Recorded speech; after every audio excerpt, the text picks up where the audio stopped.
Will Israel retaliate against Iran after that unprecedented and dramatic attack against it? Or will the Israelis take President Biden's advice to basically walk away with a military victory after its defense forces managed to block nearly the entire aerial assault? Whatever the decision, it could be the difference between a devastating regional war and an explosive, wider conflict, one that could engulf most of the Middle East and draw in the U.S. even deeper, with the UN Security Council meeting late into the night. We have team coverage here, at home and overseas, starting with our Richard Engel in Jerusalem. In Iran today, they celebrated what many consider a turning point and a moment of defiance. Iran's first ever direct assault on Israel. Iranian television released footage of the more than 300 drones and missiles it launched at Israel, sending a message to the Iranian people that their government isn't afraid of Israel, even with its American backer, and that Israel's deadly airstrike on the Iranian embassy in Damascus 2 weeks ago crossed a red line. But the attack proved to be largely symbolic and highlighted the effectiveness of Israel's multiple air defense systems. We watched as they lit up the sky over Jerusalem. For the last several minutes, we've seen these flares streaking all across the skies over Jerusalem. And now, for the first time, we're hearing the air raid sirens. It created a striking juxtaposition.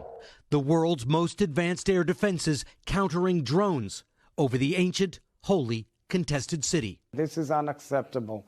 This attack is just another example of how they operate for years and years, spreading havoc, terror, instability all over the world and especially in our region.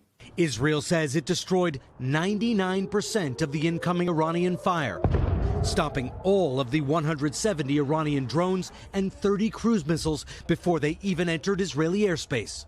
Only a handful of Iran's 120 ballistic missiles made it through, causing minimal damage to an airbase, the military said. But Israel had significant help. The United States and other allies, including neighboring Jordan, shooting down dozens of the drones and missiles. And Iran could have made its attack more difficult to stop, launching the slow-flying drones in waves from about 1,000 miles away, giving Israel hours of advance warning. It seems Iran wanted to send a message, not provoke a war.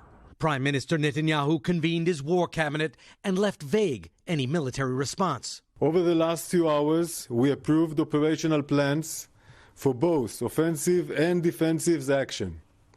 We will continue to protect the state of Israel. There is a strong sense here tonight that things could have turned out very differently had it not been for the air defenses and extensive American help. Iran fired 60 tons of ordnance at this country. Almost none of it made it through. Had it, it is very possible that Iran and Israel would be at war tonight, with the United States involved. Hallie? Thanks for watching. Stay updated about breaking news and top stories on the NBC News app or follow us on social media.